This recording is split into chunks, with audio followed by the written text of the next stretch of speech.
Seja bem-vindo ao podcast Cinemação 483. Eu sou Rafael Arinelli e se algo pode ser escrito ou imaginado, ele pode ser filmado. Eu sou Daniel Cury e o mundo é muita coisa pra ouvir só alguns e não ouvir todos. Oi, gente, eu sou Gautier Lin. Olha, a vida é um erro que só a arte consegue consertar. Oh, cara, adorei essa. Eu ouvi essa semana passada num almoço com uma amiga, eu fiquei tipo, pô, essa me pegou, sabe? Pegou? Uhum. Essa é linda, linda, adorei essa frase. Vou usar agora também. Vou usar, É isso aí, vamos democratizar as citações. Boa. Boa. Boa. Muito bem, meus amigos, olha só que legal, estamos aqui reunidos, né, em mais um podcast, dessa vez para bater um papo com o Gautier. Trouxemos Gautier Lee aqui para bater esse papo, dessa vez a gente vai entender um pouco, né, sobre sua carreira, vamos conversar um pouco sobre as obras que ela tem trabalhado, tem muita história aqui, né, pra gente falar. E Gautier, antes da gente começar propriamente, eu gostaria primeiro de agradecer demais o fato de você estar aqui com a gente e que você já se apresentasse um pouquinho, assim, para quem tá ouvindo a gente agora, fala assim, quero saber mais sobre Gautier. Tá, eu sempre tenho uma dificuldadezinha em me apresentar, mas eu vou tentar. Vamos lá. Meu nome é Gautier Lee, eu sou originalmente da cidade de Angra dos Reis, no Rio de Janeiro. Estudei cinema na PUC do Rio Grande do Sul, trabalho principalmente como roteirista e diretora, tanto de TV como de cinema, e meu último trabalho foi na segunda temporada da série De Volta aos 15, da Netflix, que deve sair não sei quando, né? Mas acho que esse é um panorama geral e breve de mim. Boa, boa. Vou te ajudar com essa biografia rapidamente, só para o pessoal entender, porque olha só, a Gautier, ela é roteirista e diretora, né, como já falou, trabalhou nessas temporadas, na temporada agora, né, de Volta aos 15 na Netflix, mas também trabalhou em Alto Posto, no Comedy Center, né, ganhou prêmio Abraço de Excelência em Roteiro deste ano. Em 2021 ela lançou o curta Desvirtude, que conquistou os prêmios de melhor filme, melhor direção, melhor montagem, melhor atriz do Festival de Gramado. E, pra somar tudo isso, ela tem o seu próprio festival de cinema. É verdade? Nossa, eu esqueci de tanta coisa. Ah, mas é para isso que a gente tá aqui. Olha só, cara, que demais. Tem muita coisa. Eu quero saber como é que você faz para ter 26 horas do seu dia, viu? É isso que eu quero saber, na verdade. Muita terapia. Sono. O que causa necessidade de mais terapia. Faz sentido. Muito bom. Vamos então bater esse papo aqui com a Gautier. Muita coisa boa para falar, mas logo depois do Panorama. Panorama.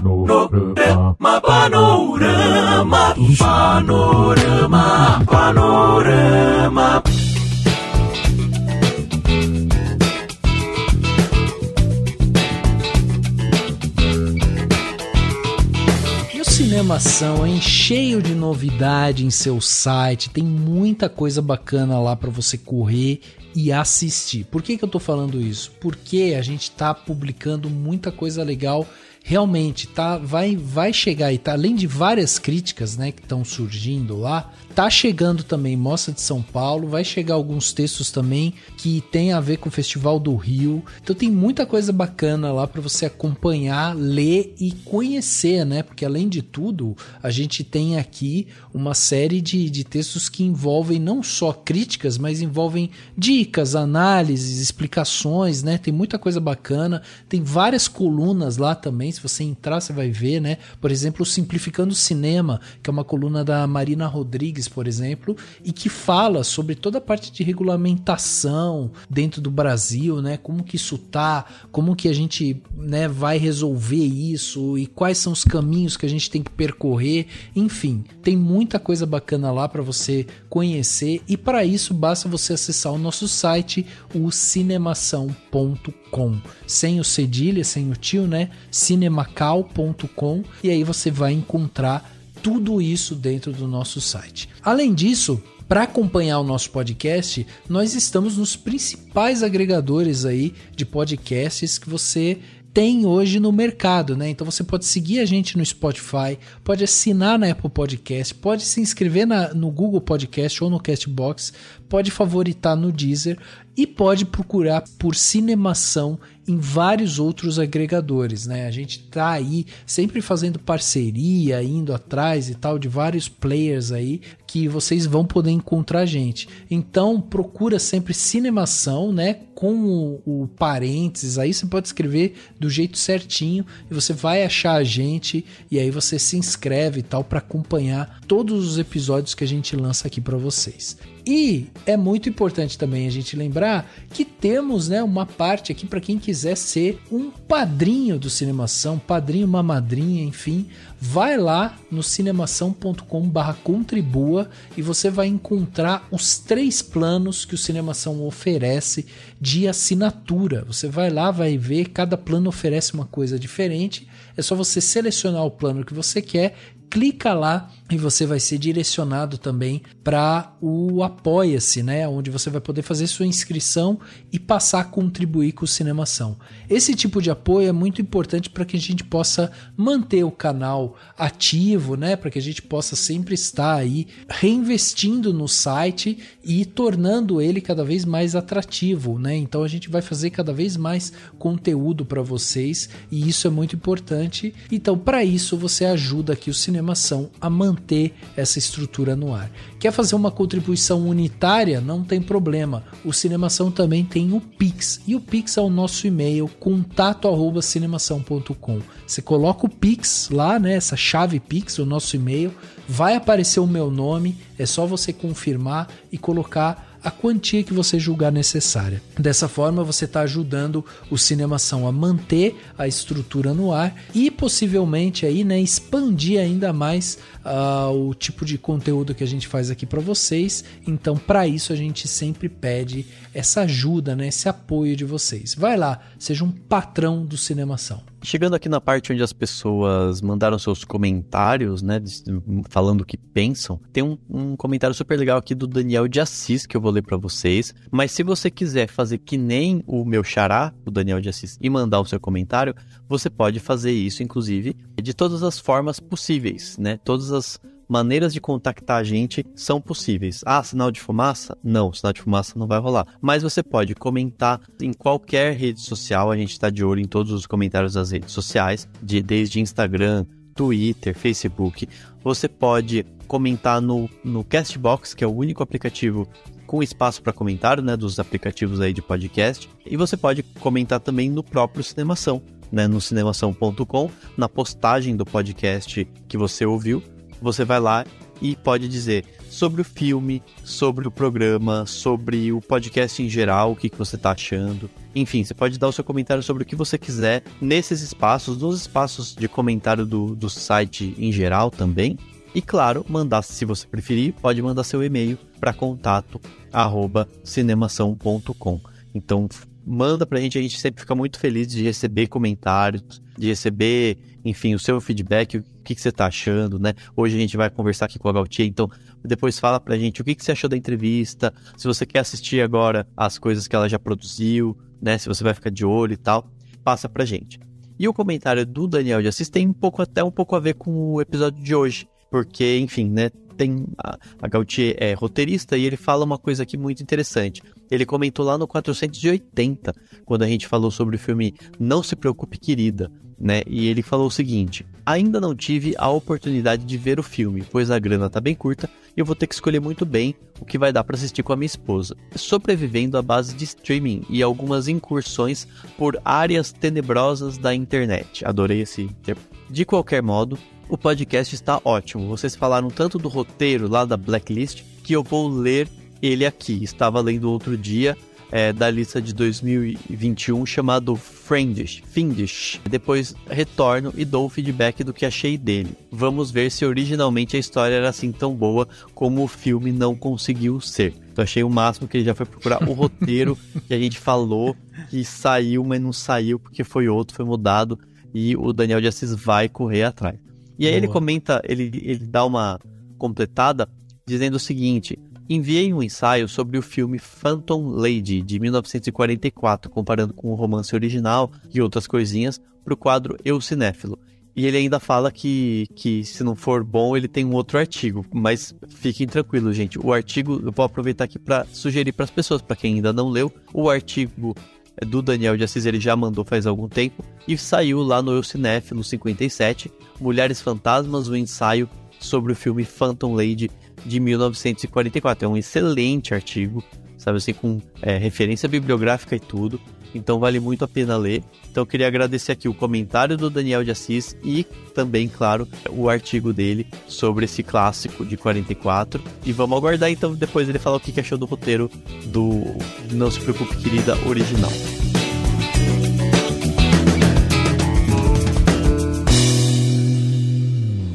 Então, minha querida, eu vi o seu post. Teve bastante repercussão, né?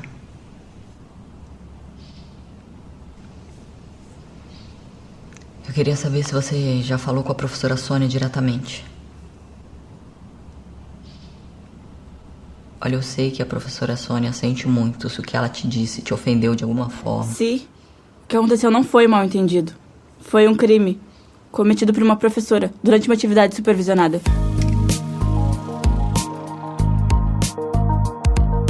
Gautier, uma das coisas que eu achei mais interessante na sua história foi essa ponte aérea, né? Angra, Rio Grande do Sul.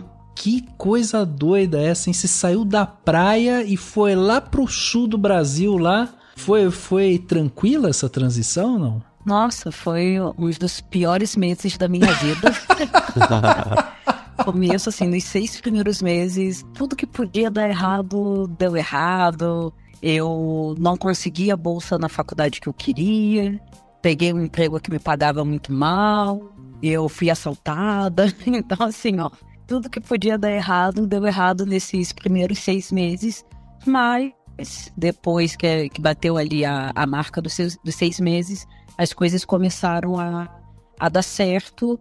Acho que principalmente porque eu fui conhecendo pessoas, sabe? Uhum. Eu fui criando uma rede de apoio, uma rede de amizade, e isso ajudou as coisas a serem muito, muito mais fáceis. Porque eu fui para Porto Alegre sem conhecer nada, sem conhecer ninguém. Então, quando eu comecei a conhecer as pessoas e a conhecer o lugar onde eu estava morando, nossa, isso ajudou bastante. Porque eu vi que você começa fazendo direito, né? Você começa com direito depois que você migra para artes, assim, né? Vai pensar em fazer a parte de arte mesmo, né? Sim, eu fiz direito antes de me mudar para Porto Alegre. Fiquei 3 semestres matriculada.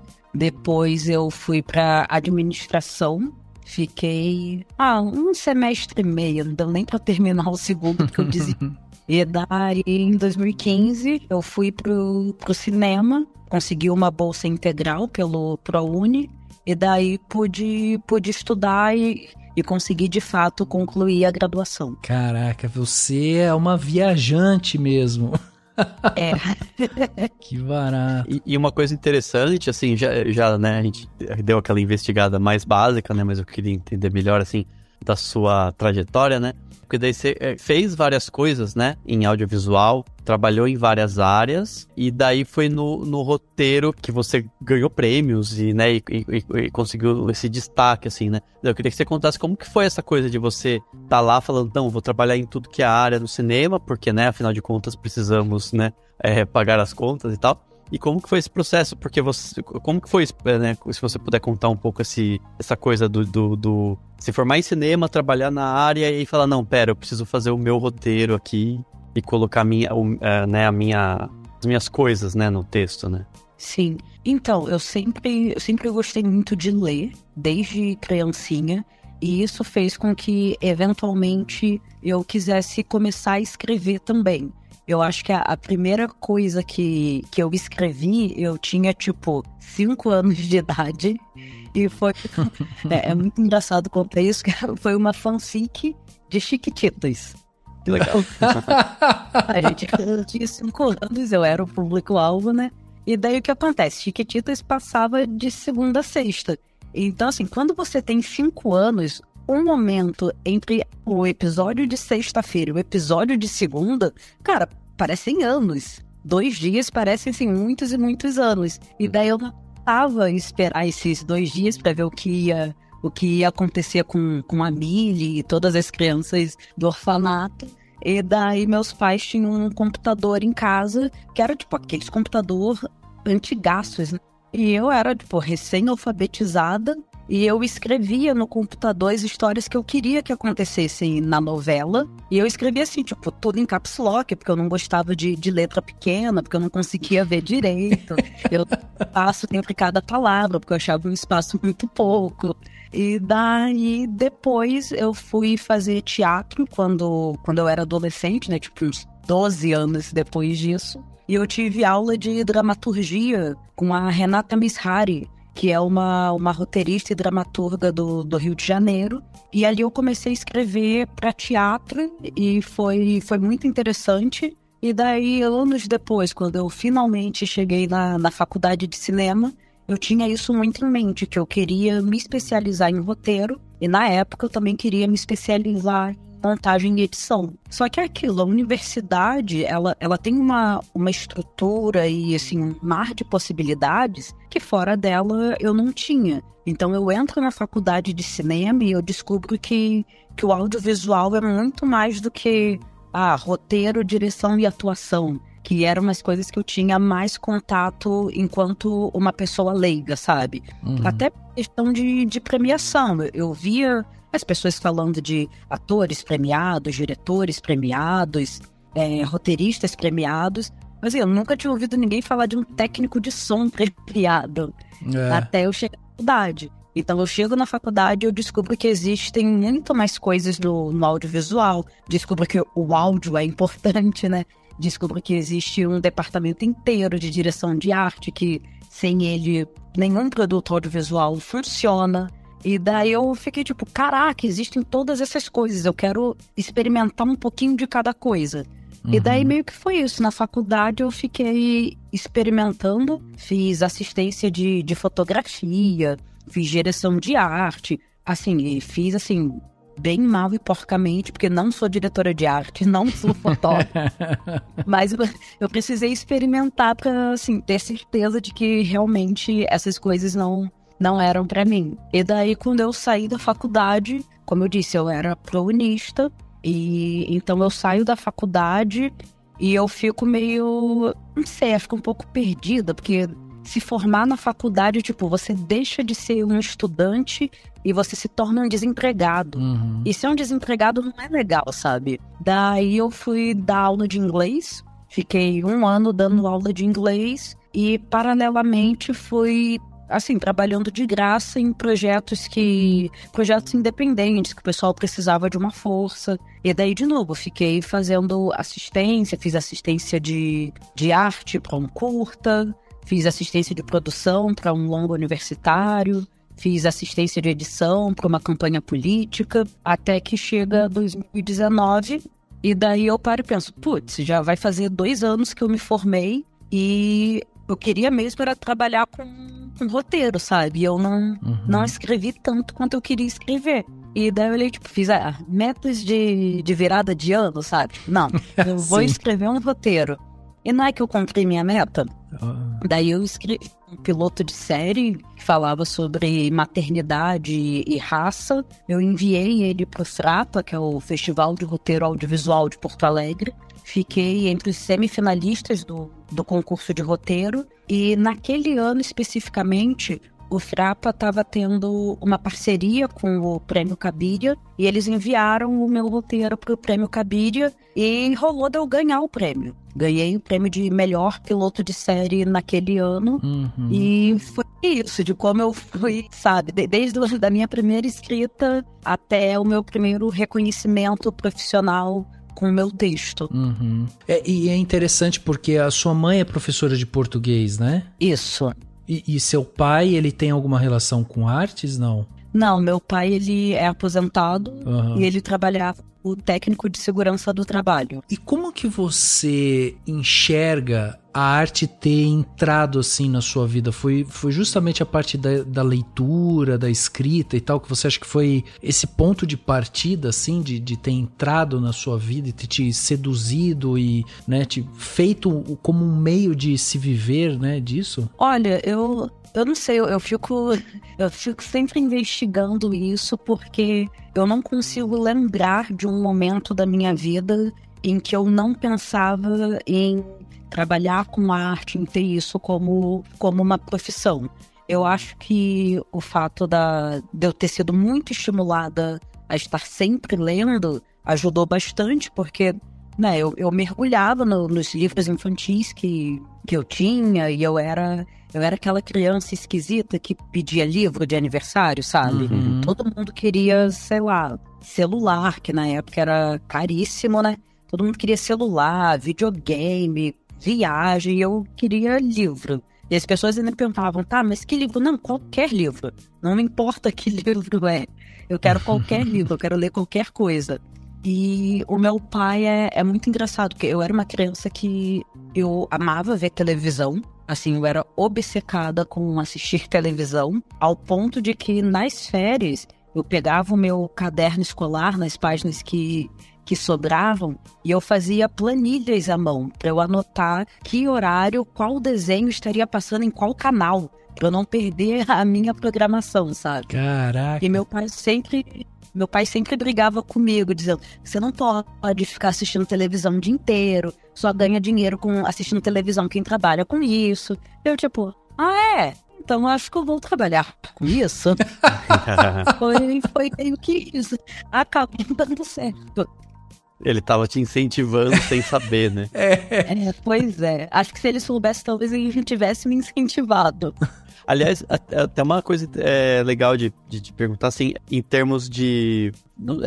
formação audiovisual é uma palavra muito, né, pra questão já da faculdade, mas assim, pensando no que né, do que você consumia, então, televisão mesmo, assim, ou tinha aquela coisa dos filmes, ou não sei, porque tem isso também, né, muita gente fala, nossa, o cinema é mais distante, né, dependendo de onde a pessoa tá, de tudo, ir para o cinema era um hábito seu, ou você diria que você foi construído a coisa do consumo na televisão mesmo? Não, o meu consumo audiovisual, ele veio primariamente da televisão. Eu fui no cinema pela primeira vez quando eu tinha, acho que 8 ou 9 anos, para assistir Harry Potter e a Câmara Secreta. Meu pai, ele odiou o filme, nossa, filmes feios, escuro, um monte de monstro. E eu tava tipo, nossa, esse é o melhor filme do mundo. A primeira tinha visto, sabe, numa tela grande...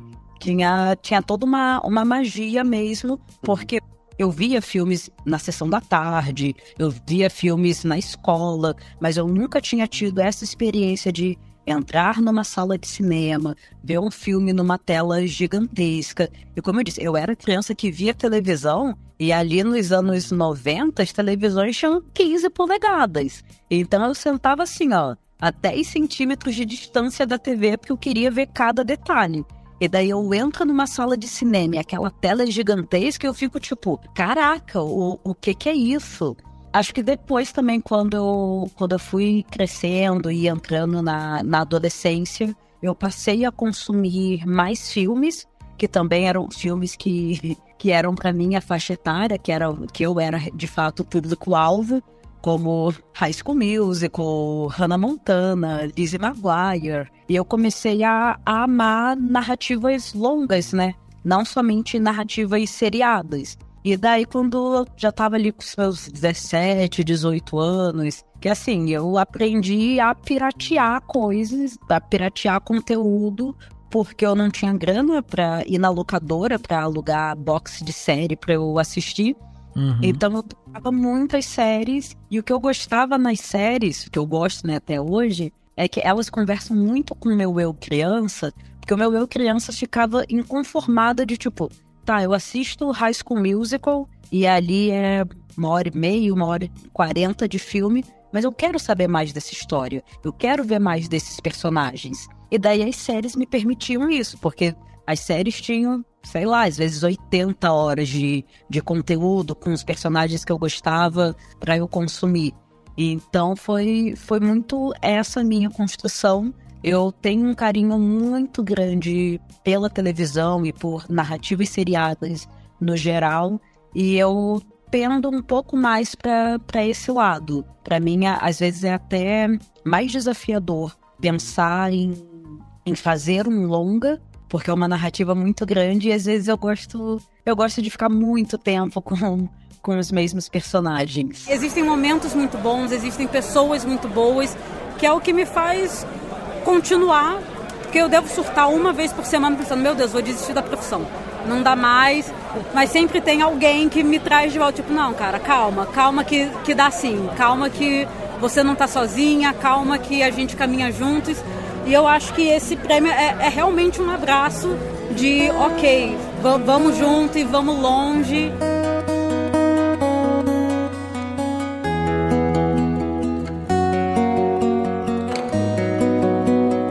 Você ganha o prêmio, né, o Cabiria de melhor piloto de série em 2019, pela série aí que você falou. E isso foi meio que uma mudança de chave ali pra você, né? Porque você tava falando aí que você tava fazendo várias coisas diferentes e né, em várias áreas. Foi nesse momento, assim, que meio que você falou assim, agora eu sou uma roteirista. Foi nesse momento? Olha, não sei, eu confesso que às vezes ainda fico, pô, será que eu sou roteirista mesmo?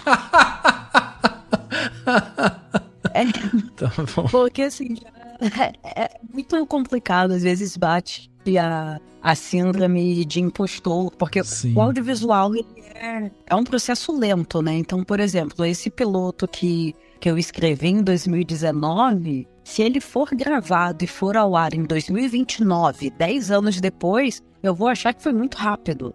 Porque exige muitas pessoas, muito dinheiro, muito equipamento. Mas o Cabiria foi com certeza uma virada de chave. Eu ganhei o prêmio num dia. Nos dias seguintes, eu não conseguia pegar meu celular porque tinha mensagem chegando de todos os lados. Começaram a me fazer propostas de trabalho. Acabou não dando em nada essas propostas, mas pela primeira vez estavam me fazendo propostas de trabalho. E foi mais ou menos um mês e meio depois que eu recebi o convite para participar da minha primeira sala de roteiro. E aí eu fiquei tipo, talvez eu até consiga fazer isso, sabe? Mas eu acho que demorou ainda uns bons 2 anos depois do Cabiria para eu sentir confiança, tipo, ok, sou roteirista. E nesse meio tempo, nesses 2 anos, eu dizia que eu era roteirista, né? Mas era mais dizendo pra mim mesmo do que pros outros. Porque eu achei interessante que quando a gente vai lá assistir tanto o Alto Posto, né? Como depois a gente assiste o De Volta aos 15, assistindo também agora o curta, né? O Desvirtude.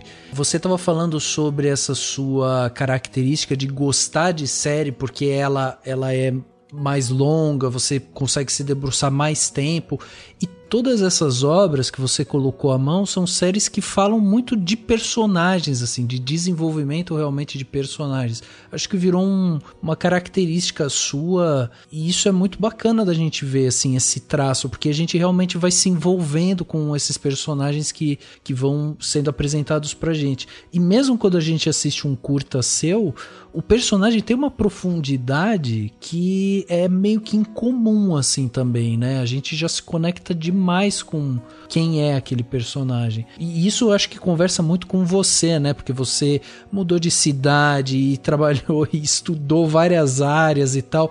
Então você tem uma construção também que reflete muito nas suas obras, né?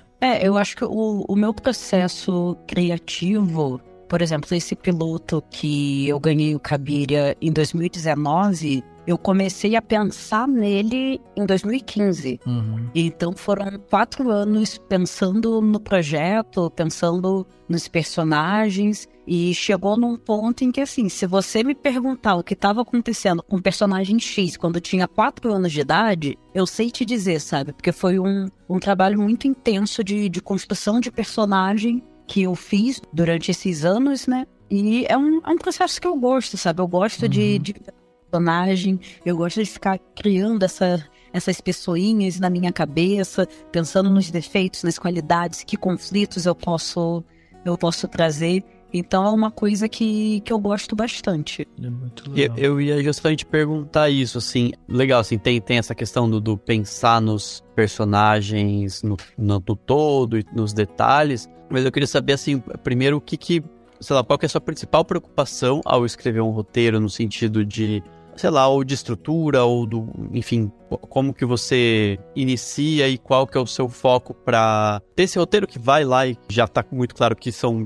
de altíssimo nível, justamente porque pelos prêmios que você ganhou. Enfim, qual que é a preocupação principal quando você tá escrevendo, assim, fala, tá, pra eu fazer esse roteiro ficar realmente bom e tal, o que você acha que é o mais importante, assim, pra pessoa que tá lá com a mão na massa mesmo, assim, porque eu escrevo algumas coisas e tipo, pra mim, tem um pouco de sofrimento na escrita, né, aquela coisa, Deus, onde eu vou e tal, né. Não, eu sempre começo a escrever sofrendo. Infelizmente faz parte também do meu processo. Mas o que eu percebi, assim, principalmente acho que nesse ano de 2022, é o quão importante é o descanso para eu conseguir produzir. Então, antes eu tentava... Já houve momentos em que eu fiquei 11 horas sentada direto, sem ir no banheiro, sem comer, sem fazer uma pausa, 11 horas escrevendo direto.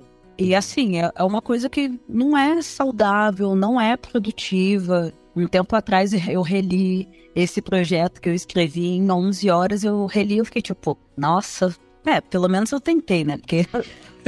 Mas agora eu entendi, tipo, o quanto é importante pra mim descansar tanto a minha cabeça como o meu corpo, e como o descanso também pode ser produtivo, sabe? Porque às vezes eu boto um fone de ouvido, saio pra dar uma caminhada no parque, e aí eu vejo alguma coisa que eu tipo, putz, isso daqui, se eu trouxer pra aquela cena que eu tava pensando, talvez funcione. Então eu acho que talvez o mais importante seja ter estímulo externo, sabe? Você não ficar só você ali na frente do computador, encarando uma página em branco, sem saber para onde ir. Quando eu chego nesses momentos, e eles não são nada raros, mas quando eu chego nesses momentos, eu vou parar, eu vou, sei lá, vou fazer um chá, ou então vou dar uma caminhada, vou levar o cachorro para passear, vou conversar com alguém, vou jogar um jogo, vou ver uma série, vou fazer outra coisa para tirar minha cabeça desse projeto, né? E eu poder voltar mais descansada, mais tranquila e realmente produzir, sabe? E eu percebi que fazer isso estava me ajudando a produzir com mais qualidade em menos tempo. Então eu já não me obrigo mais a ficar 11 horas escrevendo direto, porque daí eu penso, eu posso ficar 2 horas escrevendo na segunda-feira, só que muitas vezes essas 2 horas escrevendo, na verdade isso aconteceu... Mês passado, terminei de escrever o meu primeiro livro e eu tava quase no final e eu precisava começar o último capítulo. Eu tava tipo, cara, é só o último, sabe? Eu já cheguei até aqui. E daí eu sentei pra escrever 2 horas da tarde. Quando deu 15 para as 5, eu fui olhar e a única coisa que eu tinha feito era apertar o Enter 2 vezes. É assim, eu tinha feito absolutamente tudo. Eu ouvi música. Eu vi clipe, eu fiquei no WhatsApp, eu joguei joguinho no celular. Quando chegou num ponto que tipo, eu olhei e vi, cara, são 15 para as 5. Eu tô aqui há 2 horas e 45 minutos. Eu procrastinei de todas as formas possíveis. Não existe mais nada no mundo que eu consiga fazer para procrastinar. E daí eu tinha uma meta de escrita, né? Eu queria escrever 2 páginas. E daí eu olhei e pensei, ok, já que eu já procrastinei, agora... tem solução, né? Eu vou escrever. Sim. Em 1 hora eu escrevi as 2 páginas. Uhum. Então é tipo, ok, foram quase 3 horas de descanso, de procrastinação, mas que ajudou a descansar a minha cabeça, e quando realmente eu comecei a produzir, eu consegui produzir uma coisa com qualidade, porque por mais que eu tivesse procrastinando, ouvindo música, vendo clipe e tal, tudo isso é referência que a gente vai botando pra dentro, sabe? Então, quando eu fui escrever, as coisas foram saindo e fluindo. Obviamente não ficou perfeito. Depois, no dia seguinte, eu voltei, revisei o texto, acertei uma coisa aqui, outra ali. Mas o grosso eu tinha levantado, sabe? E eu sei que eu só consegui levantar 2 páginas de texto em 1 hora e meia, porque eu tinha passado muito mais tempo descansando. Esse respeito próprio é muito importante, né, Gautier? Nossa, é fundamental, porque trabalhar com criatividade não é você se forçar a produzir, sabe? Sim. Também não é você ficar sentado, vou esperar a inspiração bater. Assim, gente, a inspiração, ela te motiva nos primeiros momentos. Mas se é uma coisa que as pessoas querem levar a sério, trabalhar com escrita, é necessário criar uma disciplina, mesmo que seja uma disciplina procrastinadora que nem a minha. Que eu tinha separado um período de tempo para eu escrever. Não, vou escrever a tarde inteira, das 2 até as 6, 6:30. Então eu sabia que, dando 6, 6:30, eu ia parar de escrever. Eu não achei que eu ia começar a escrever ali pelas 5, né? Mas, enfim, era importante, porque eu sabia que eu estava ali para escrever. Por mais que eu estivesse fazendo outras coisas, eu sabia que eu tinha criado um compromisso e que se eu não escrevesse naquele período, no dia seguinte eu não ia ter aquela mesma quantidade de horas para eu escrever. Então é isso, é necessário uma disciplina que, confesso, é muito difícil de ter.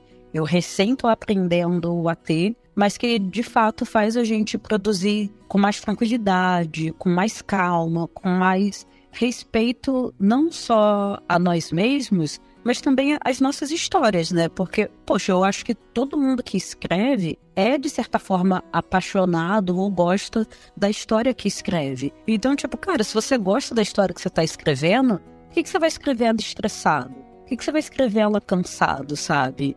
Então, assim, descansa e dedica tempo de verdade a essa história. Sim. Sim. Uma coisa que você tinha comentado antes e que eu tava querendo, enfim, perguntar, e tem a ver com o que você tá falando, mas assim, daí eu fico imaginando que é outra coisa e que queria que você me contasse como que é e como que foi a experiência, que é com a sala de roteiro, né? Como que é participar, se você pudesse contar assim um pouco mais como que funciona, se é mais da questão da ideia, se dá pra dar uma procrastinada, se é muito em conjunto, como que funciona? Então, eu sou uma roteirista que adora sala de roteiro. Tem gente que prefere um processo um pouco mais solitário, mas eu gosto muito de participar de sala. Então, sala de roteiro, como funcionam? Basicamente, é um grupo de roteiristas, né? A menor sala que eu participei éramos 3 roteiristas, e a maior sala que eu participei éramos 9. Então, assim, não tem um número definido, exato, e pode variar dependendo do projeto. E, geralmente, existem diversas fases de sala de roteiro. Eu participei de várias que eram de desenvolvimento, que existe uma ideia inicial do projeto, da série, do longa, enfim, só que essa ideia não foi desenvolvida ainda. Então a gente tem ali, por exemplo, uma sinopse de uma página do que é o projeto, os personagens principais, um perfil assim de um parágrafo para cada, e a gente tem que transformar isso numa série, né? Então a gente senta, a gente se reúne assim por muitas horas durante o dia e fica debatendo isso. Por exemplo, supondo que eu estivesse na sala de roteiro de Friends, que eu acho que é uma série que todo mundo viu, né? Então, assim, eu teria ali um perfil de cada personagem, dizendo quem eles são, como é a personalidade deles, quais são as relações entre eles. Tipo, Mônica e Rachel estudaram juntas no ensino médio. Ross é o irmão da Mônica. Chandler é o melhor amigo do Ross e do Joey. Joey é um ator falido que tá ali tentando o sucesso. E assim por diante. E daí a gente vai pensando, tipo, como que a gente reúne essa galera? De repente a gente bota, sei lá, Mônica e a Phoebe pra morarem juntas, e o Joey e o Chandler pra morarem juntos também, porque a gente quer fazer um casal de Ross e Rachel. E daí a gente pensa, mas onde que a Rachel mora? Ela e o Ross já vão estar morando? Vão estar morando juntos? Eles já namoram? Ou a gente vai ver esse romance desde o começo? E daí a gente vai decidindo essas coisas e entendendo como que que a história vai se desenvolvendo. E daí a gente vai desde isso, né, de fazer essa concepção inicial até, de fato, escrever os roteiros que vão ser gravados. Existe algum tipo de hierarquia dentro dessas salas, Gautier? Tipo, alguém é responsável por bater o martelo e falar, não, gostei dessa ideia, vamos seguir por esse caminho? Ou é uma coisa meio, sei lá, democrática, todo mundo vota? Não, então, existe sempre um roteirista-chefe, que normalmente é a pessoa que tem um contato mais direto com a produção executiva do projeto. Então, por exemplo, De Volta aos 15 é da Netflix. Então, o roteirista-chefe era a pessoa que tinha reunião com o pessoal da Netflix, que tinha reunião com o pessoal da produtora e trazia esse feedback de volta pra gente. Então, normalmente existe um roteirista-chefe, né? Que tá nessa posição até de, por exemplo, supondo, a gente tem uma sala de 5 pessoas. Um roteirista-chefe e 4 roteiristas. Se a gente tem 2 ideias e os roteiristas estão tipo, 2 gostaram de uma, 2 gostaram da outra, o roteirista-chefe diz, não, gente, vamos pela ideia A ou vamos pela ideia B, ou tipo, gente, nenhuma das 2 está funcionando, precisamos achar uma ideia C. Tá. Existe o roteirista-chefe, existem os roteiristas, né? E geralmente a gente tem também um assistente de roteiro, que geralmente é um roteirista que está iniciando na carreira, e que depende também da configuração da sala, porque cada roteirista-chefe comanda a sala da forma que acha melhor, né? O assistente de roteiro, ele fica mais numa função quase secretarial, sabe? De fazer uma ata, que a gente saiba o que a gente falou, sabe? Tipo, por que a gente não faz, então, o Ross casar 3 vezes? E daí o roteirista assistente vai lá e diz, gente, a gente pensou nisso e vocês descartaram. Vocês querem voltar nessa ideia? Tá. Pra gente saber. E acontece porque, pensa assim, se a gente fica 5 horas em sala por dia, 5 dias na semana, e são 25 horas de conversa em uma semana, em um mês são 100 horas de conversa. A gente perder o fio da meada e a gente ficar dando ideias que a gente já deu é muito fácil. Então é sempre muito importante a gente ter um assistente de roteiro ali junto, que também não faz só isso, faz diversas outras coisas, mas isso é uma das funções mais importantes que um assistente exerce. Que porra é aquela? Bairro do Salgado. Uma vizinhança tranquila. Paga o que nos deve. Um bairro conhecido pelo autoposto Amigos do Nelson. Grupo Amigos do Nelson sem o Nelson. Eita, mano. Eles têm alvará pra essa máquina funcionar? A gente vai fazer como de praxe. Nosso posto é qualidade. Nosso posto é tradição. Entendeu? É organização.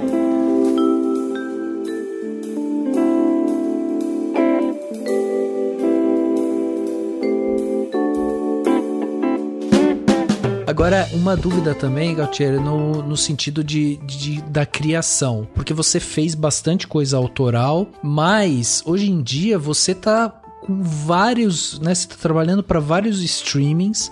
No caso do De Volta aos 15, ele ainda, além de ser de um streaming grande, ele ainda é baseado em um livro. Então, assim, mesmo sendo baseado num livro, de um streaming e tal, você ainda tem uma certa liberdade ali para fazer as suas criações? Ou é um pouquinho mais complicado nesse sentido, assim, de você ir lá e colocar uma coisa sua? Como que funciona essa liberdade de escrita?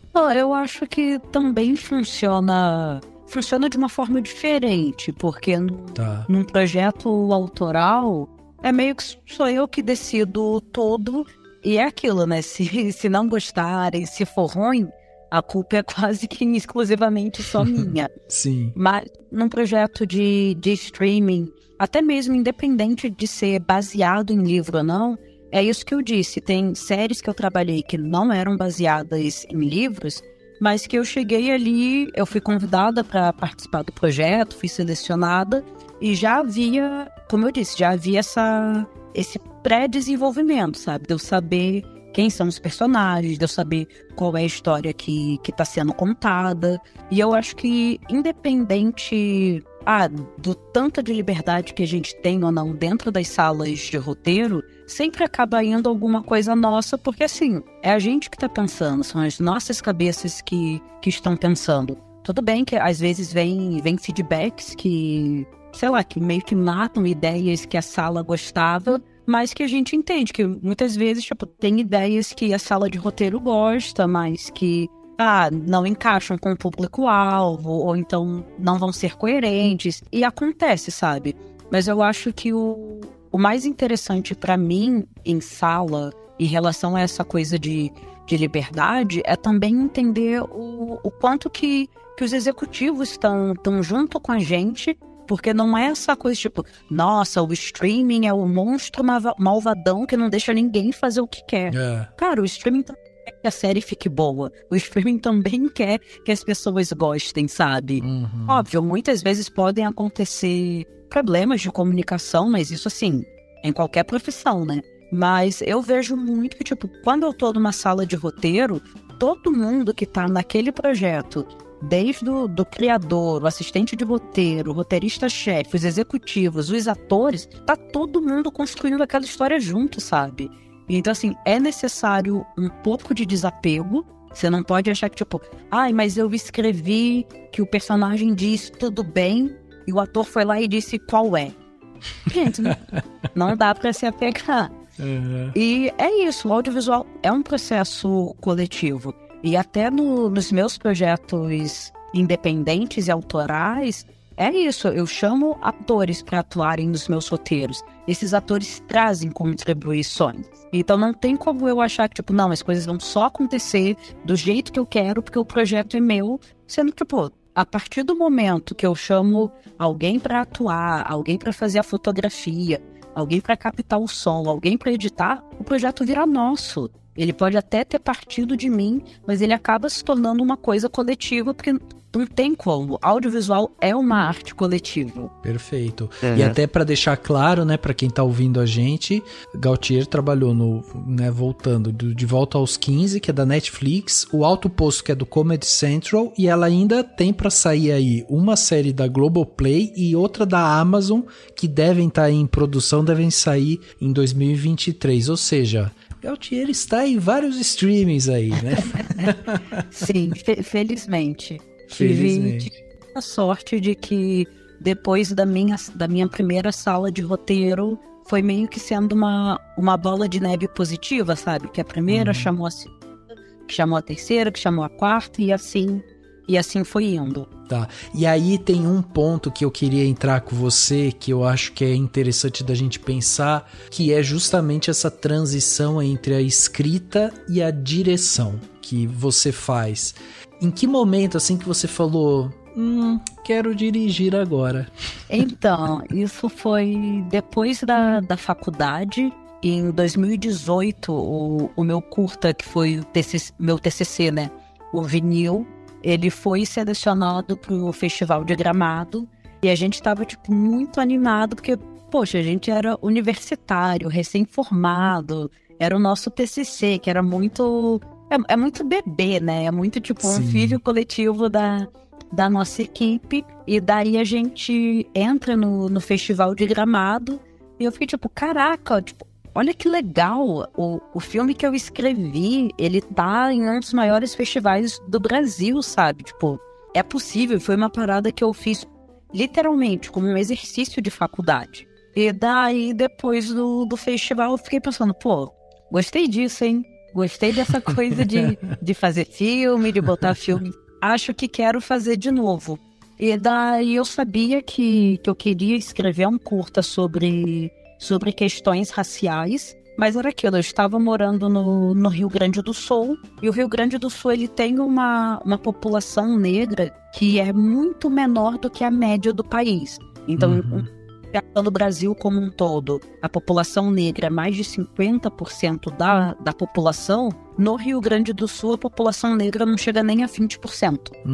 E daí eu fiquei tipo, putz, como é que eu vou escrever um curta sobre questões raciais e colocar na mão de uma pessoa branca para dirigir, sabe? Sim. Porque como eu estudei na PUC, eu fui a única pessoa negra que se formou na minha turma, então todas as pessoas que eu conhecia que eram profissionais do audiovisual eram pessoas brancas. E daí, a partir disso, eu pensei, tá, então eu mesma vou dirigir, porque eu tinha muito receio de escrever uma coisa e a pessoa que fosse dirigir não compreender a totalidade do que eu estava escrevendo e, no fim das contas, o projeto acabar passando uma mensagem diferente da que eu queria. Eu pensei, não, vou dirigir e vai ser isso. E daí eu fui atrás de curso de direção, assisti palestras, masterclasses, para eu poder me preparar para dirigir o Desvirtude. Entendi. E foi um frio na barriga, um desafio, como é que foi? Foi completamente doido, porque a gente teve muitas questões na hora de formar a equipe, porque era um projeto que a gente estava fazendo assim, ó, com R$0 e 0 centavos, a gente não conseguia pagar ninguém, a gente estava fazendo tudo assim, na cara e na coragem, e daí eu fui chamando pessoas com quem eu gostaria de trabalhar, e acabou acontecendo de que várias dessas pessoas aceitaram, porém receberam propostas de trabalho remuneradas e tiveram que aceitar essas propostas. E, tipo, nem julgo, porque, né, sim, todo mundo tem que pagar conta. E daí a gente teve que meio que refazer a nossa equipe, faltando menos de 15 dias pra gente gravar. Então, pra mim, a pré-produção do curta foi muito mais estressante do que as diárias em si. E a gente conseguiu manter um clima muito leve no nosso set, sabe? Tanto que, tipo, a gente tava se preparando para gravar a cena final do Desvirtude, que é uma cena muito tensa, que é uma cena muito pesada, e antes da gente gravar, a gente tava fazendo piada de pum, sabe? Era isso, a gente tava ali super tranquilos, dando risada, e daí enquanto a gente tava gravando a cena, o produtor tava fazendo um bolo de chocolate pra equipe, então todo o set teve um clima muito leve, porque a gente já tava tratando de um assunto muito pesado, e como todo mundo tava ali, tipo, porque queria, sabe? Todo mundo abriu mão do próprio tempo, do próprio conhecimento, do próprio equipamento, das próprias mães, porque a gente teve 3 mães no set do Desvirtude, mães da equipe, né, que estavam ali pra ajudar a gente a fazer acontecer.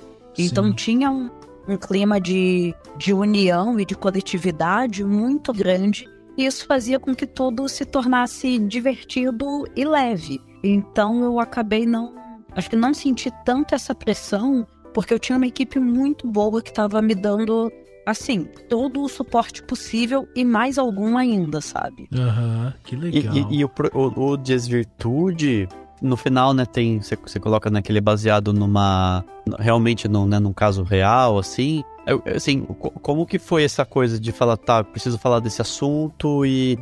Enfim, queria que você contasse um pouco desse processo, né? Você fala, não, eu preciso falar desse caso. Como que foi esse começo? Só pra gente, até para as pessoas entenderem, né? Porque ele é sobre um caso de racismo dentro da universidade, né? Assim, então, em que momento que você acha que você falou, não, eu tô com essa necessidade, preciso fazer esse roteiro e contar essa história, assim? Então, eu tava com essa vontade de fazer um curta, né? Depois do vinil ter passado pelo Festival de Gramado. Mas era aquilo, com que dinheiro, com que equipe que eu vou fazer? Que história que eu vou contar? Então, tipo, eu tinha vontade e eu não sabia como expressar essa vontade, né? E daí, em 2019, eu tava, assim, completamente viciada nas músicas do Baco Exu do Blues. E, em especial, na música que é a trilha sonora da cena final do filme, né? Então, eu via essa música, assim, umas 10 vezes seguidas, assim. Eu pegava um ônibus que era 1h30 de trajeto, então eu tinha muito tempo pra ficar ouvindo música. E daí eu ouvia essa música e me vinham várias imagens mentais, eu tipo, cara, essa música conta uma puta história. E daí eu pensei, pô, dava um curta, hein? Essa música dava um curta. Mas aí havia um problema muito grande, que era, se eu fizesse um curta dessa música, desses 2 minutos e alguma coisa de música, o nome disso é videoclipe, né?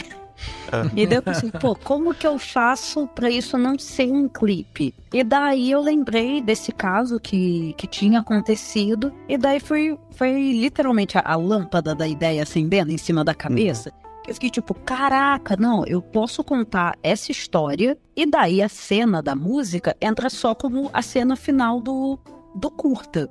Então, tipo, a primeira cena que eu pensei foi a última cena do curta, e coincidentemente, a última cena que eu pensei foi a primeira cena do curta. E daí foi meio que isso. Pra mim fez super sentido contar essa história junto com essa música. Pra mim eram coisas que dialogavam muito. E foi quando eu decidi, tipo, ok, eu vou fazer dessa forma. Legal. E foi no timing, né? Porque eu tava lendo que ele foi gravado quando? Janeiro, fevereiro de 2020? Fevereiro de 2020. Caraca, foi ali na curvinha. Ali. Exatamente. Um mês a mais e a gente não gravava. Que louco. E você, bom, daí o curta foi inscrito, né, no Festival de Gramado, vocês ganharam vários prêmios. Como é que tá hoje o curta no circuito? Ele tá rodando, tá indo pra fora? Como é que tá hoje? Além de Gramado, nós passamos por outros festivais. Passamos pelo próprio Cabiria no ano passado também. Passamos pelo Diversity in Cannes. E agora, em breve, o Desvirtude vai estar entrando na MUBI. Então vai ficar mais fácil de assistir e vai ficar um pouquinho mais acessível. Demais. Pô, que legal. Muito bom. Legal. Bom dia, Anitta. Você não esqueceu que dia é hoje, né? Mas você tá morando em São Paulo, né? Conta como são as coisas por lá. Sim, tio. Em São Paulo todo mundo paga aluguel. Agora eu mudei de emprego. Um dia vai ser você, sua doida. Fala a verdade. Sua vida tá uma merda, né? Anitta, o que tá acontecendo? Se eu pudesse dar um Ctrl Z na minha vida, eu faria tudo diferente.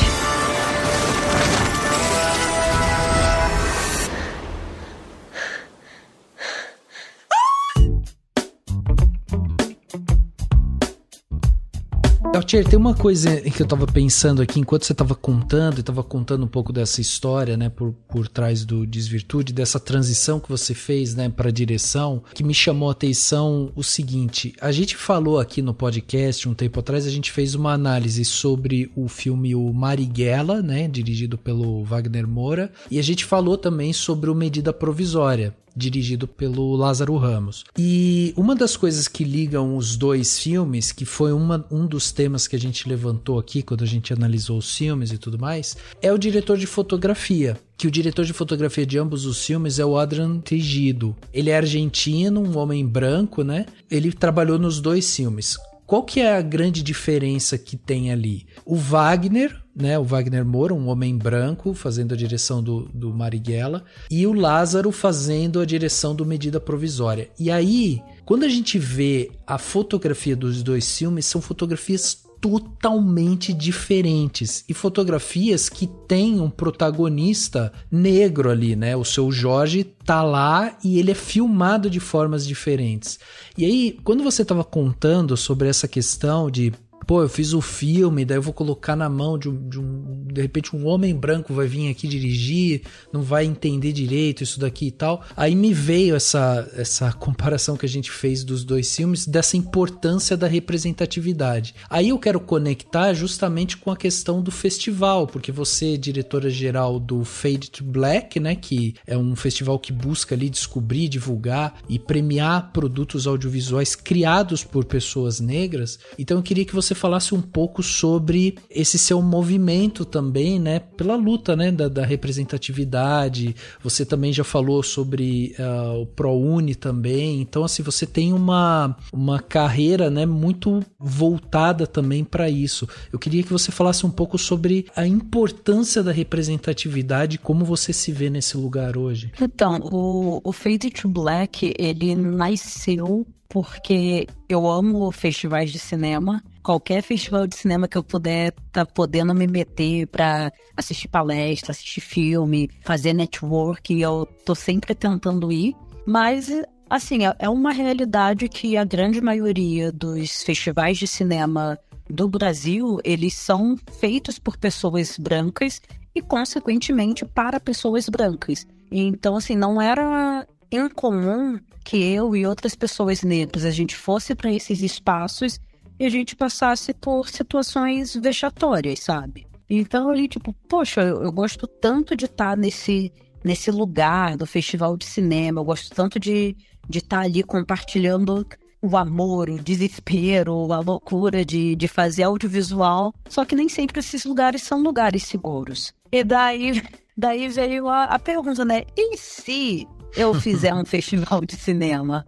E daí eu comecei a pensar sobre isso, rascunhei algumas ideias. E isso foi uma ideia que surgiu bem no comecinho da pandemia. Não tinha muito o que fazer, né? E daí, como em final de 2020 vieram os recursos da Lei Aldir Blanc, eu repensei esse projeto, né, essa vontade, organizei todo, enviei para um edital e fui contemplada. E daí pude realizar o Fade to Black.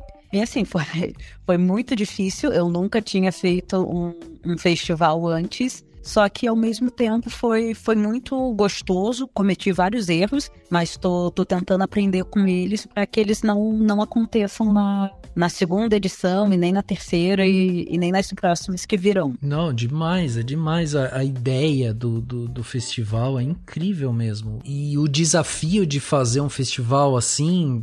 Como é que foi pra você? Você conseguiu reunir uma galera junto ali, e aí, pô, vamos fazer, como que a gente vai fazer? Você criou as regras, né, de inscrição, como é que foi isso? Foi muito louco, muito corrido, até porque esse edital específico que a gente ganhou, ele nos dava um prazo de execução e prestação de contas de 4 ou 5 meses, não me lembro ao certo agora. Então a gente teve pouquíssimo tempo para poder entrar em contato com as pessoas, decidir as datas, escrever regulamento. E assim, eu tive uma equipe também ótima, mas muita coisa também ficou para eu fazer. Então eu entrava em contato com as pessoas que eu queria que palestrassem. Muitas delas eu já conhecia por ter passado por laboratório junto com essas pessoas, por consumir trabalhos dessas pessoas. E daí eu fiquei também na vontade de ter nomes de fora do país. Então eu comecei a procurar e me conectar com roteiristas e cineastas negros de outros países. E no Fade to Black a gente teve palestrantes do Brasil, dos Estados Unidos e do Zimbábue. E foi uma coisa que eu fiquei tipo, caraca, olha o que a gente conseguiu fazer. Olha que incrível que essas pessoas estiveram dispostas a nos ouvir, a vir até aqui, a abrirem mão do seu tempo, a conversarem, a falarem sobre suas carreiras, a responderem perguntas e a se conectarem. É impressionante. Eu fico impressionado, assim, com justamente esses movimentos, mas o que mais me impressionou quando fui ver um pouco dessas coisas que você estava fazendo é justamente a sua pluralidade, né, dos discursos, né, porque você está escrevendo, está dirigindo, está fazendo festival, então você é um turbilhão de coisas, e a gente está falando de um mercado que é um mercado machista, racista, transfóbico, é um mercado complicado, né, então quando a gente vê um festival desse, é um ponto no mercado ali que é um ponto de luz, é incrível ver realmente onde você conseguiu chegar. Eu vi que esse ano até vocês tiveram ali a Zezé Mota foi lá, né? O Evandro Fiotti também. Cara, que incrível, que demais. Sim, foi muito intenso. No dia que foi confirmado que a Zezé Mota ia participar, eu fiquei tipo, cara, eu não sei nem o que fazer com essa informação, porque, meu Deus, é a Zezé Mota, sabe? É a Zezé Mota. É uma das coisas que eu fico mais feliz e triste na minha vida, porque ao mesmo tempo eu tava ali mediando uma palestra da Zezé Mota e eu tive que interromper a Zezé Mota porque a gente estava ficando sem tempo. E eu fiquei tipo, eu espero que a Zezé Mota não me odeie, porque eu quero tanto trabalhar com ela, sabe? Mas a gente tem que ter na programação e não vai dar tempo. Então foi muito incrível e tudo isso só aconteceu por causa da nossa rede, sabe? Da gente conhecer pessoas que conseguiram chegar nesses nomes e trazerem esses nomes pra gente, pra participar. E foi simplesmente incrível. Uma coisa que eu acho que tem relação com o seu trabalho, que eu queria saber o que você pensa disso, assim. Porque, assim, quando a gente fala de diversidade, de representatividade nas diversas áreas do audiovisual, né? De você ter roteiristas, pessoas, enfim, na direção de fotografia, etc. E aí você contando também da sua formação, você quando criança, assistindo lá desde Chiquititas até High School Musical, e você tá hoje fazendo, né, produção, e no caso, eu tô indo especificamente pra série De Volta aos 15, né? Que é uma série que, com esse público, com essa temática, essa coisa de adolescente, que tem uma diversidade muito interessante, né? Nos personagens. Como que você vê essa relação com aquilo que te formou lá atrás? E que, assim, pelo que eu me lembro aqui, né? Pensando, ainda não tinha, né, não tinha tanta diversidade, ou não tinha tantos referenciais e tantas pessoas estando, né, presentes nessas séries, nas novelas e tal. Eu queria saber como que você vê, se você vê essa coisa no sentido de permitir essas saídas, né, de ter mais diversidade, mas ao mesmo tempo queria saber como que você se sentia quando você assistia essas obras lá atrás, assim, se no momento que você está trabalhando você lembra dessas coisas ou reflete sobre como esses assuntos e como essas coisas se completam, né, no sentido de a gente tentar melhorar aquilo que lá no passado formou a gente e a gente assistiu e tal, né? Eu acho que pra mim é exatamente isso, melhorar o que a gente assistiu no passado.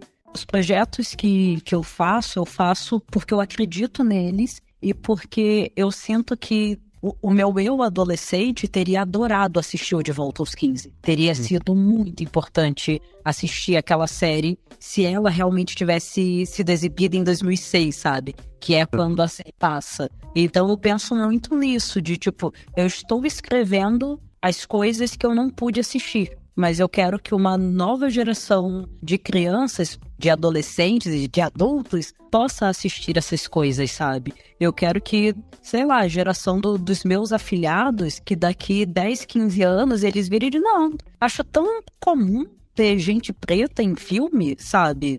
Eu vejo em quase todos os filmes que eu assisto. Eu quero que eles possam dizer isso. Porque eu, infelizmente, não pude dizer isso na minha infância e na minha adolescência. Uhum. Então eu penso nisso, pra mim, essa construção de futuro, pra mim é apenas uma reconstrução do passado. Eu escrevo muito pra criança que eu era, pra adolescente que eu era, muito mais do que pra adulta que eu sou agora. Então esse tem sido o meu movimento.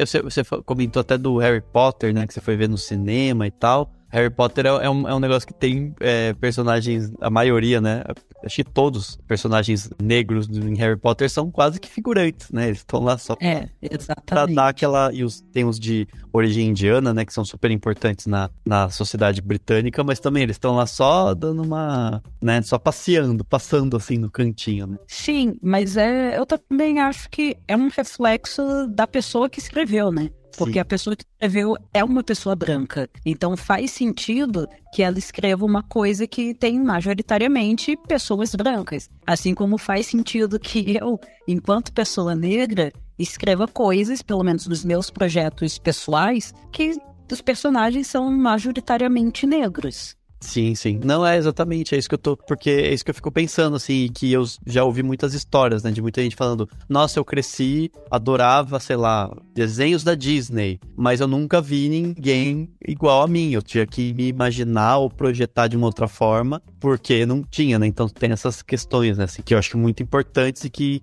eu espero que, assim, os ouvintes, né, do podcast e as pessoas que refletem, né, sobre isso, entendam de que isso só acontece quando você tem uma diversidade aí em todos os espaços do audiovisual, né? Em todas as carreiras, as profissões. Né? Sim, exatamente. Gautier, deixa eu te perguntar uma outra coisa, voltando um pouco para a parte de produção e tudo mais. Você contou um pouco pra gente aqui sobre sua história, né? E o fato de você ter ido para outro estado, né? Para aprender e tal. E eu queria saber se hoje você tem alguma coisa que você pensa em fazer. Se você já tiver e já tiver isso na gaveta aí e não quiser contar, não tem problema. Mas eu queria saber se você tem alguma coisa que você gostaria de escrever, que você, assim, fala, nossa, eu queria muito fazer uma série de fantasia, um troço medieval, contar a história de sei lá o que. Tem alguma coisa assim que você fala, nossa, eu tenho muita vontade de ir por esse caminho aqui? Nossa, tem tanta coisa que eu quero fazer.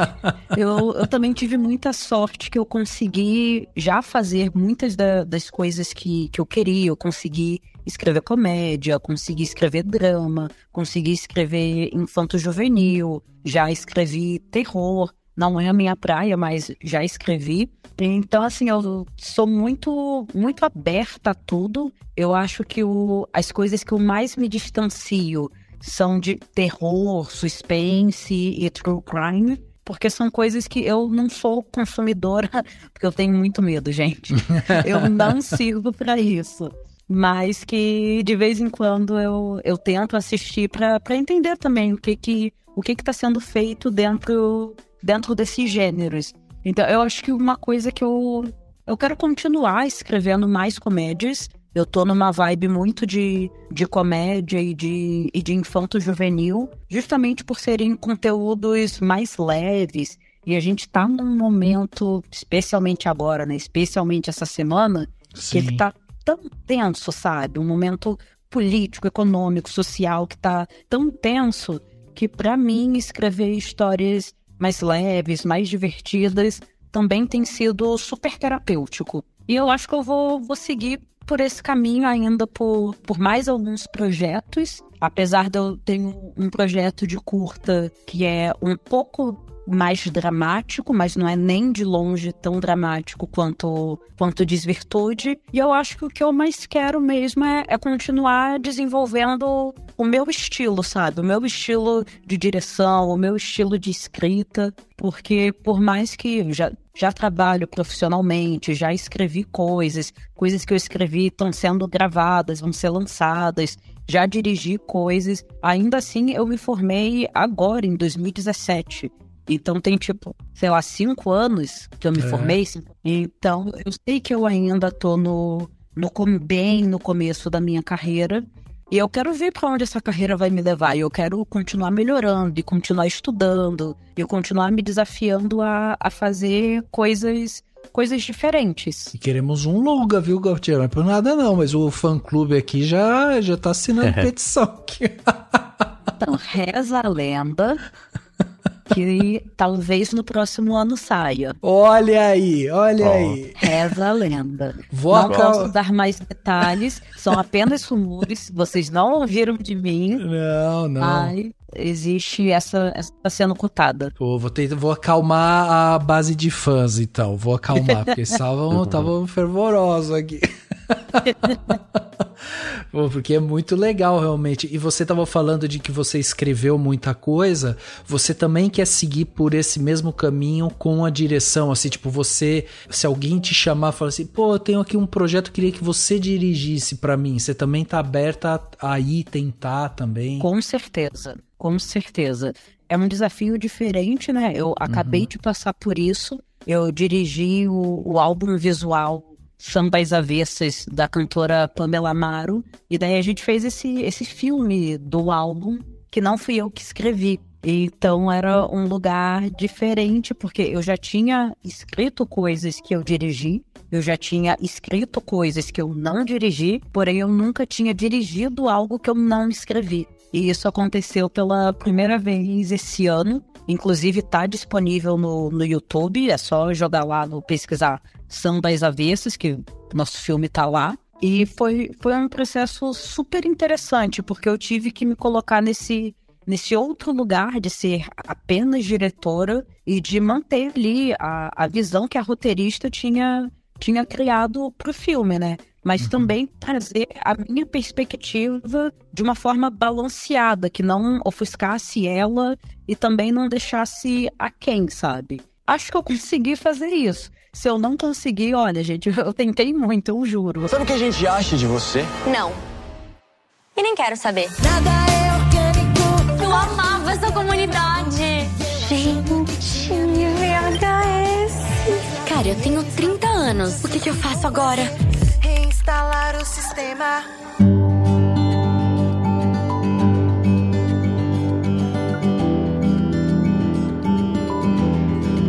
Eu até ia te perguntar, você falou assim, eu quero continuar colocando o meu estilo, né?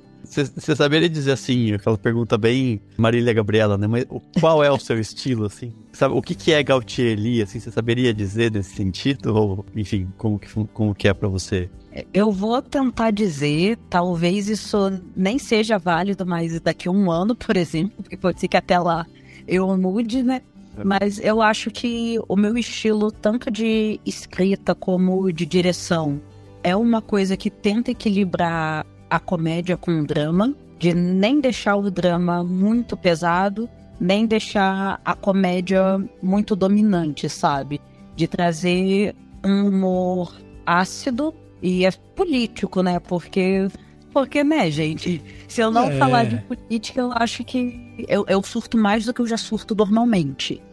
Então, eu acho que é isso. Eu acho que é essa coisa de equilibrar, de trazer a comédia no drama e de também trazer o drama na comédia, independente do estilo que eu tô escrevendo ou dirigindo, e de trazer uma acidez e trazer política também nos meus trabalhos. Eu acho que essas são as coisas que eu consigo identificar.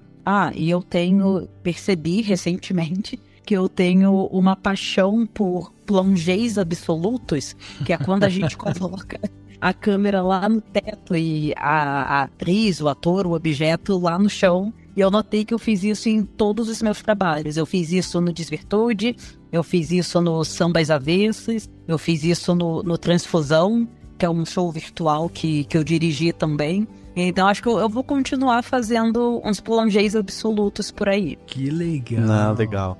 Eu adoro isso, essa, tipo, a marquinha, né, assim. Olha aí. Legal. Não, e foi uma coisa super sem querer, que eu sabia, obviamente, né, que eu estava fazendo plongés absolutos, e agora no Sambas Avessas, que foi o último que a gente gravou, eu virei pro diretor de falar, tipo, pô, e se a gente botar essa câmera lá no teto, sabe? Eu gosto de um plongezinho absoluto. E daí depois eu pensei, tipo, caraca, eu fiz isso em tudo que eu dirigi tem um plongé absoluto. Gostei, acho que eu vou continuar fazendo. Eu adoro. Eu sou super demais. Adepto de que você faça sempre. Não, e tem uns que tem paleta de cor, né? Cada um tem uma coisa diferente. O do plongé absoluto olha, demais mesmo. Gaultier, outra coisa que eu ia te perguntar é o seguinte: tem muita gente que escuta a gente aqui no Cinemação que são pessoas apaixonadas por cinema, né? E que ou estão estudando cinema ou querem entender um pouco mais sobre o cinema. A gente tem um mote aqui, né, no Cinemação, que a gente tenta desconstruir o cinema, justamente para, né, entender todos esses meandros ali dentro dele e tal. Aí o que eu queria te perguntar é o seguinte: como é que tá hoje a sua família, sabendo que você saiu de um direito, uma profissão super quadradinha, que tem que seguir ali as leis, né, e tal, e aí você tava lá com aquela carreira de vou ser advogado, aquela coisa bem, né, e aí de repente, pô, Gaultier é artista, gente, é isso. Como é que eles ficaram assim? Eles aceitaram de boa no começo ou ficaram malucos com você? Olha, não ficaram muito contentes, não. Mas daí também foi aquilo. Como eu sabia que eu não ia ter um suporte para seguir nessa carreira, eu meio que fui tentando fazer as coisas por conta própria. Daí consegui a bolsa do ProUni, porque eu sabia que ninguém ia pagar para eu estudar cinema. E foi uma coisa que, tipo, eventualmente, eles meio que aceitaram e se conformaram, e foi isso. Mas hoje mamãe chora assistindo. Quem me criou foi a minha avó. Tá. E ela entendia muito bem, tipo, o que eu estudava, o que eu fazia.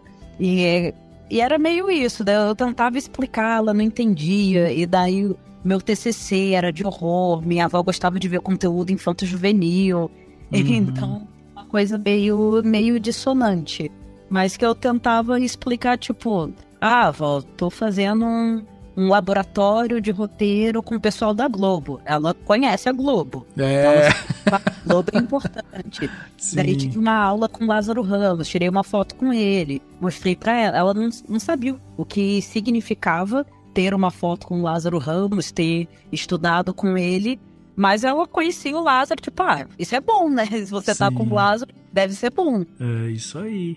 Que legal. E aí, pra quem tá pensando em seguir com a carreira e tal, o que você diria hoje? Porque você falou sobre, né, você tem uma formação teórica ali, né, você estudou, né, foi atrás, você falou que quando foi pegar a direção, você foi fazer curso e tal. Então, o que você diria pra pessoa que tá ou pensando em entrar na área, ou tá, né, pensando em sei lá, sair sair do direito e vir para a área, né?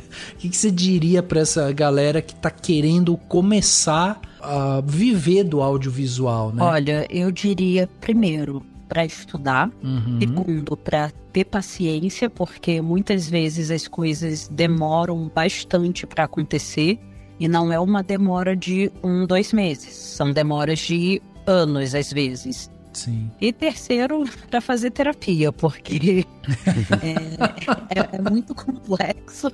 O mercado é cruel, é difícil de você entrar nesse mercado. E quando você entra, você vê que, tipo, essa foi a parte mais fácil. Porque daí você precisa se manter nesse mercado. Então, às vezes, acaba acontecendo de uma pessoa decide entrar na área, quer ser roteirista, faz um curso, consegue entrar numa sala como assistente e depois não consegue pegar outras salas. Então, assim, continue sempre estudando, mesmo que você tenha 5, 10, 15 anos de carreira, sempre tem alguma coisa nova para aprender.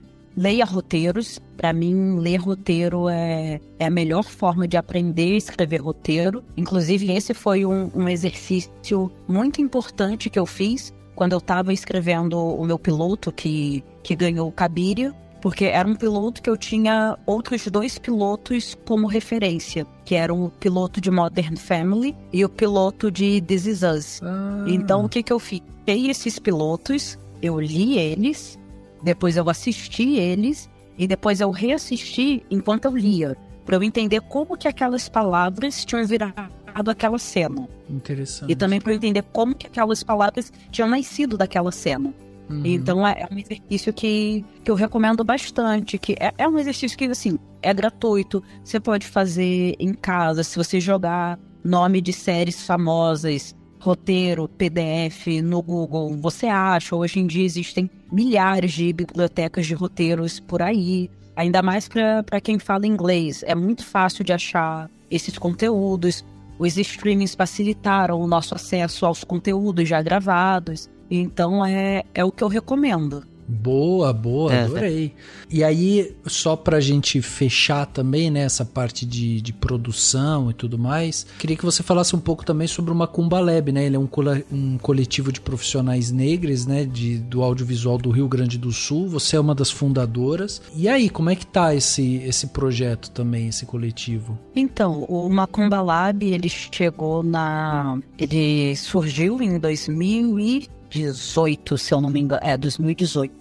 E ele começou quase como um grupo de estudos que era voltado para roteiristas negros. E daí a gente compartilhava materiais, se reunia presencialmente, debatia esses materiais, mas também acabou virando um lugar de acolhimento, porque a gente chegava lá, a gente estudava, a gente ficava tipo 1 hora estudando, e depois mais 2 horas falando das nossas vidas pessoais, sabe?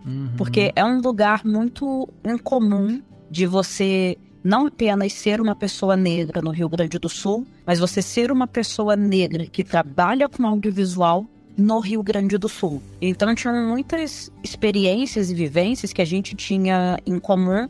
E, eventualmente, o grupo de estudo foi se expandindo. A gente começou como roteirista, só que aos poucos começaram a chegar técnicos de som, fotógrafos, atrizes, produtores. E a gente acabou se tornando esse coletivo. Fizemos algumas ações durante a pandemia, fizemos lives com algumas instituições. O Macumba Lab foi um grande parceiro do Fade to Black no ano passado.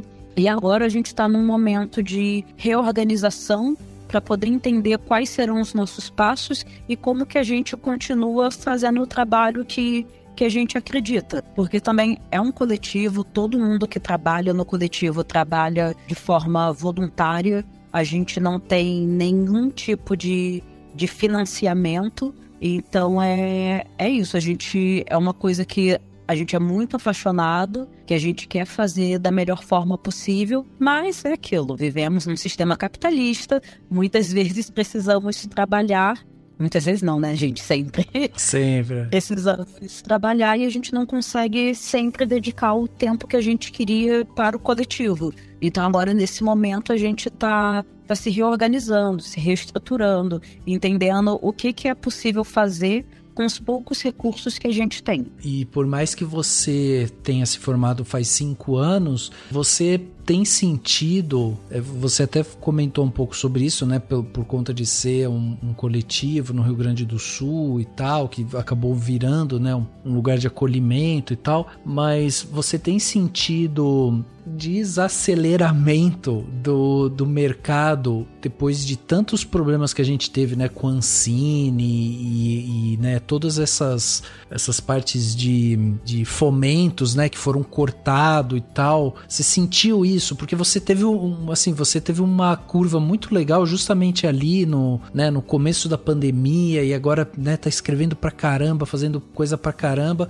ainda conseguiu, né, fazer esse festival com ajuda também, né, e entrando no edital e tudo mais. Mas como que você tá vendo hoje a situação do audiovisual brasileiro? Eu não acho que vai desacelerar, pelo contrário, eu acho que esses anos de pandemia que a gente ainda está vivendo, né, eles impediram que muitas produções acontecessem. Uhum. Então tem muita coisa que só está sendo gravada agora, mas que, por exemplo, deveria ter sido gravada em maio de 2020. Tá. Mas era simplesmente impossível. Então eu acho que ano que vem muitos conteúdos novos vão chegar, a gente vai escrever, mercado, né, vai escrever muita coisa nova e eu acho que vem muita coisa legal por aí. Só completando a pergunta do Rafa, a minha pergunta vai no sentido também relacionado ao local, né, ao eixo, né, que geralmente se fala muito de como às vezes tudo é muito centralizado no eixo Rio-São Paulo e tal. Você vê também como uma coisa do tipo, não, dá pra ficar no sul mesmo, vamos fazer aqui mesmo, porque, enfim, como que você vê essa questão? Ou você acha que pra você o importante é tocar o barco independente de onde for e tal? Não, eu acho que temos que ir independente de onde. Então, eu tenho aceitado alguns trabalhos que são fora do Rio Grande do Sul e isso também permite que eu me conecte com outros profissionais, né? Porque eu me conectei com muita gente durante 2020, 2021, devido a eventos online, lives, etc. E agora eu tô conseguindo conhecer essas pessoas pessoalmente, né? Cara a cara. E não sei, eu também não me prendo muito. Da mesma forma que eu saí de Angra para ir para Porto Alegre, eu também posso sair de Porto Alegre para ir para um terceiro lugar e sair desse terceiro lugar para ir para um quarto lugar. Então, não me prendo muito à localização. Eu quero continuar trabalhando e continuar produzindo.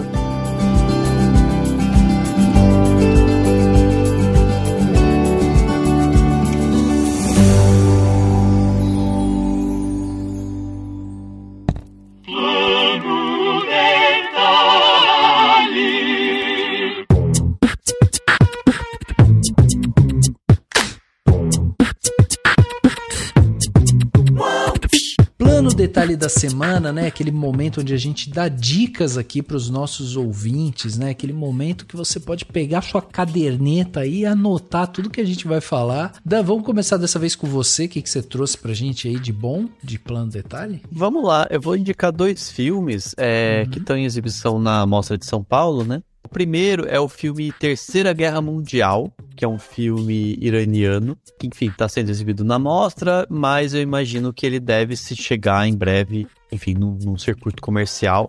E ele é muito interessante, assim, ele tem umas reviravoltas muito bacanas. Ele é daquele filme tenso, né, que você fica vendo, assim, querendo ver o que vai acontecer e tudo mais. E ele é irônico e ao mesmo tempo cheio de sacadas, assim, porque basicamente, só para as pessoas entenderem, ele conta a história de um homem muito simples, muito humilde, que perdeu tudo, né? Perdeu a família e tal. E ele começa a trabalhar na produção de um filme, né? Que é um filme sobre a Segunda Guerra Mundial, né? E aí acontecem coisas inesperadas na produção e o diretor, enfim, o pessoal resolve que ele pode muito bem fazer o papel de ninguém menos que Hitler no filme, né?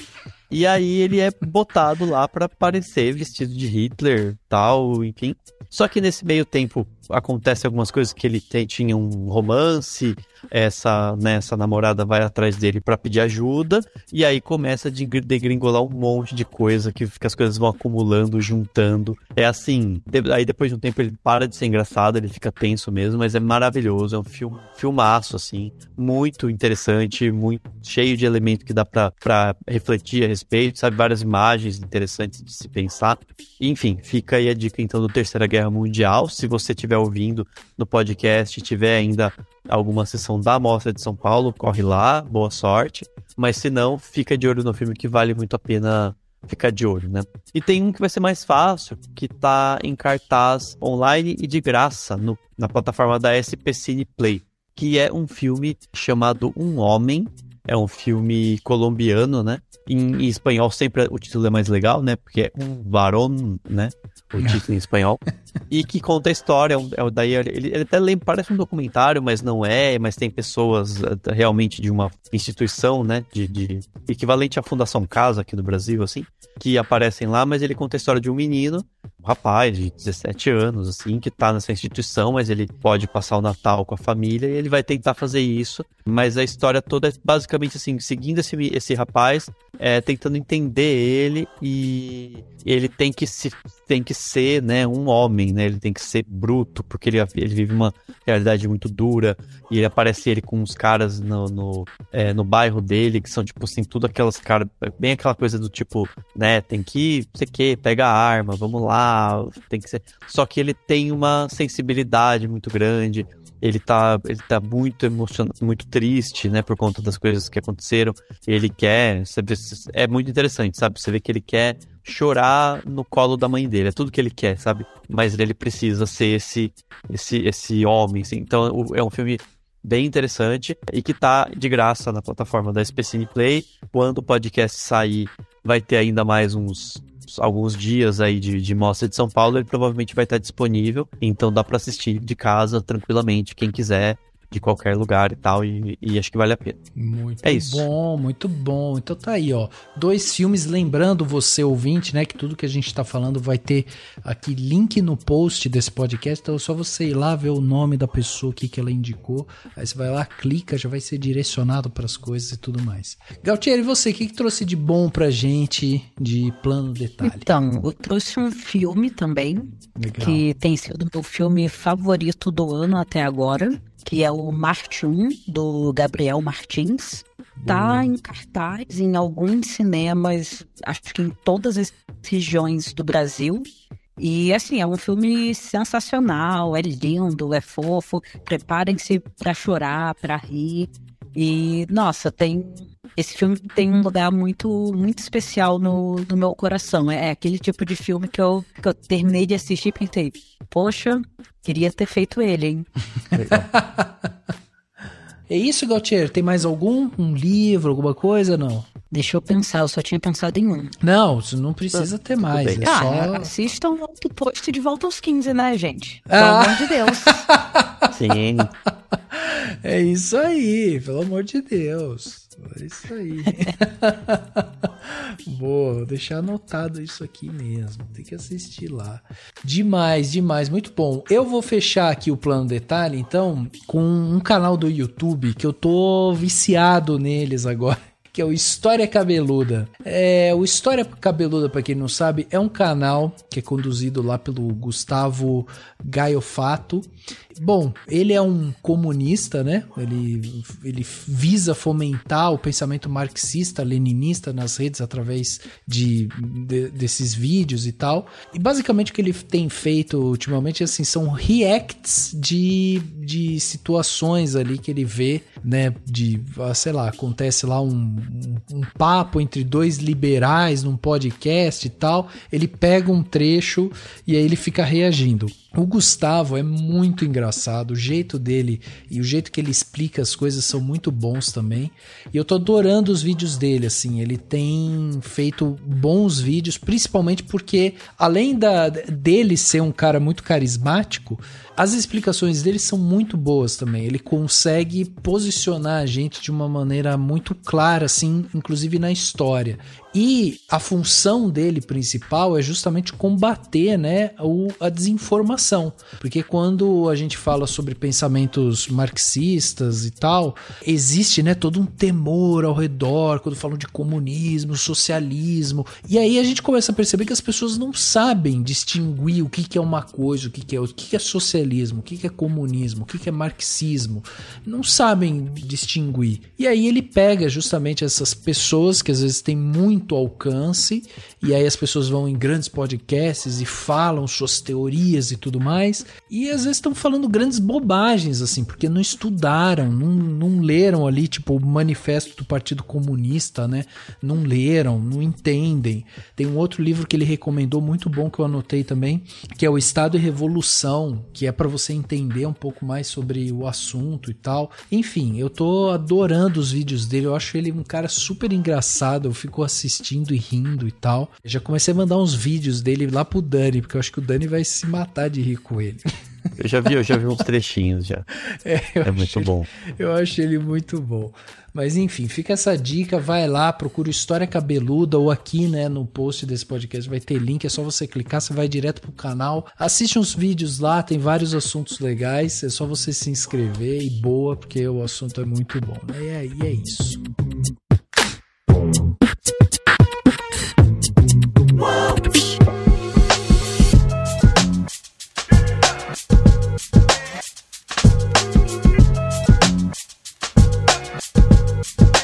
Chegando aqui no final do podcast Cinemação 483, batemos esse papo espetacular aqui com Gautier Lee. Papo que pra gente foi uma aula, Gautier. Foi assim, incrível saber mais da sua história, saber tudo que você tem feito. Já vou te falar aqui, sem colocar pressão, que você já ganhou 2 fãs aqui que vão ficar de olho.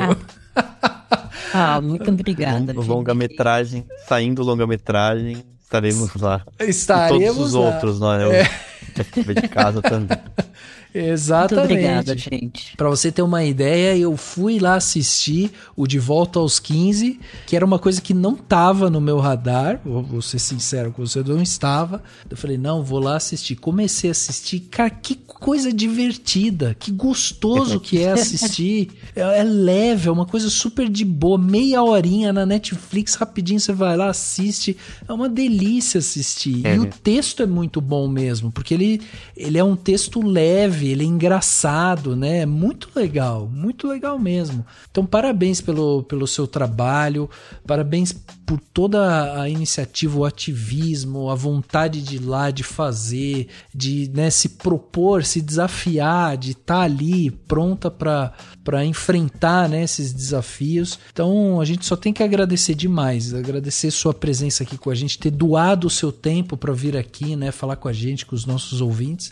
E eu queria que você deixasse redes sociais, meios de contato, quem quiser acompanhar mais de perto os seus trabalhos, como que faz, onde que te encontra? Eu tô no Twitter, no Instagram, no LinkedIn. Eu tô em todas as redes, @GautierLee em todas, então não é tão difícil assim de me encontrar. E qualquer coisa é só mandar uma DM ali no Twitter, no Insta, que quando eu vejo eu respondo, às vezes eu não vejo, mas quando eu vejo eu respondo. Demais. Legal. Gautier, obrigado de novo, viu? A gente adorou de verdade, muito obrigado. Eu que agradeço, gente. Foi uma honra estar aqui com vocês. Que delícia, que bom. Dani, obrigado também por mais uma gravação, podcast sensacional. Sensacional, adorei. Sempre bom essas aulas, né, pra gente aprender mais coisa. Brigadão, Gaultier, pela participação. Tô super feliz também com esse episódio. E é isso, pra todo mundo que tá ouvindo, vamos torcer pra, quem sabe, 2023 a gente vai ter um pouquinho mais de estímulo ao audiovisual, né? Pra mais produções aí. Semana que vem mais feliz, né? Tomara. Nossa, com certeza. Com certeza. Esse pode ter sido o último podcast de uma era nefasta que está se afastando. O fim de uma era, graças a Deus. Graças a Deus. Isso mesmo. É isso mesmo. Votem com consciência acima de tudo. É isso. Gente, obrigado. O podcast Cinemação 483 fica por aqui e a gente se vê no próximo.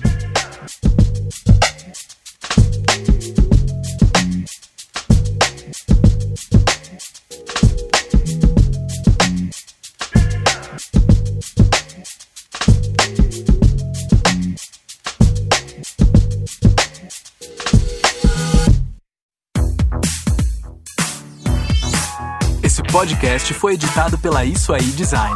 Tudo isso é forma com função. É design estratégico. É isso aí.